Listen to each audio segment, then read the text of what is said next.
my husband and I we had been married for a little bit over a year, and we prayed about expanding our family, and we got blessed with our daughter, Shira, at least being pregnant with her. I remember finding out I was expecting her on my mom's birthday.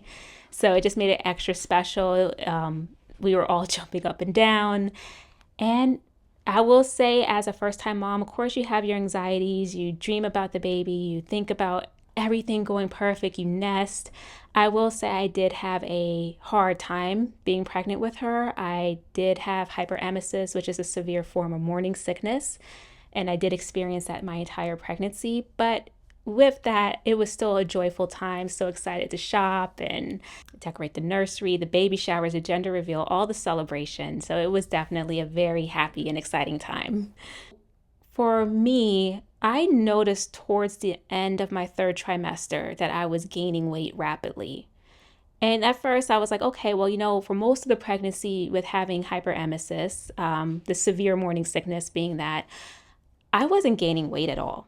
I actually stayed pretty small. But then towards the end, I was gaining like 6 pounds a week. I don't know, for some reason, I was like, oh, good, I'm finally gaining weight. This is great. And my doctors, we didn't notice. I was starting to swell a little bit. And I did notice the final 2 weeks of my pregnancy, I began noticing spots in my visual field. And I remember bringing them up to my doctor, and they said, well, that's just normal.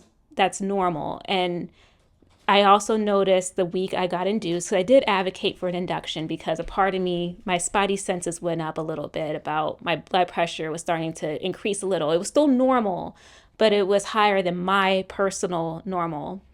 And I remember the week I got induced, my blood pressure was up, but not enough for them to say I was hypertensive or preeclamptic.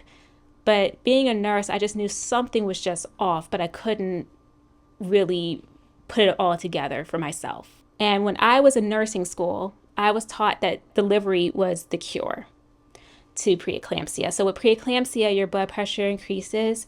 You also have other concerning signs such as protein in your urine. Eventually, with preeclampsia, it goes on this type of disease process that can lead to seizures and multi-organ failure, HELLP syndrome.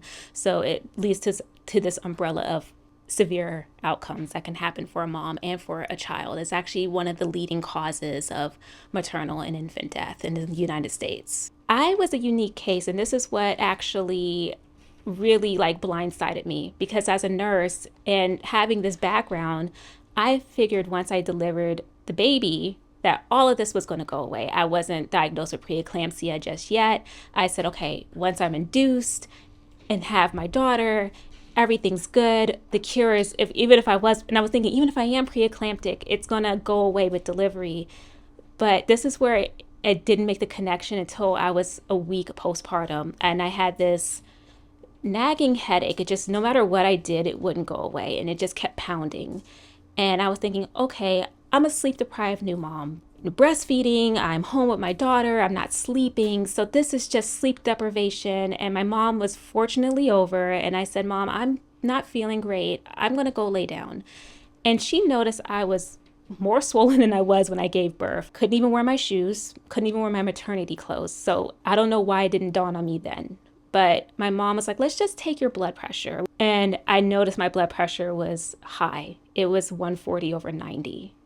And that's when I kind of kicked in, and I was like, wait, that's not right. This is not normal. This is scary. What's going on? And I said, let me just give it another 5 minutes. Took it again. It was going up. And I still had those visual spots. So it wasn't like any of those symptoms I had went away after I gave birth to Shira. And so my first thought was, I need to go to the emergency room. I called my OB. I said, I'm on my way, told them what my blood pressure, was, and they advised go to the emergency room. So when I get there, I just thought to myself, is this preeclampsia? Because there's no way I gave birth. But then they started saying, hey, my lab work came back. It showed I was preeclamptic. They explained it to me. I was in shock. And I was thinking to my husband, but I had the baby. This, it has to be this, but I can't believe that this is it. I was rushed up to the postpartum mother-baby unit. They gave me the magnesium drip, which was the treatment for that. And I do remember in the emergency room, I said, I think I need to go on a mag drip before they took me up. And the emergency room doctor said, oh, did you Google your symptoms? And I said, no, as a matter of fact, I'm an RN.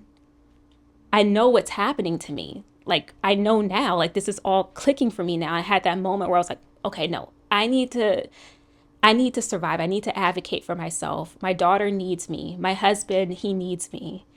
I, I need to like get the help that I need. So I did say to them, I'm a nurse. And then they were like, okay, well, we'll call the head OB office. Head OB on call. They rolled me up to the unit. I did get on the mag drip. I did get blood pressure meds. Did go home within 24 hours. So I was home dealing with the aftermath of that. And I just said, well, that could have gone so many different ways. This also inspired me to share my story because as a master's prepared nurse and studying these numbers in Black maternal health and in maternal health, I did see that there was like a rise with, Black women being more likely to have worse outcomes.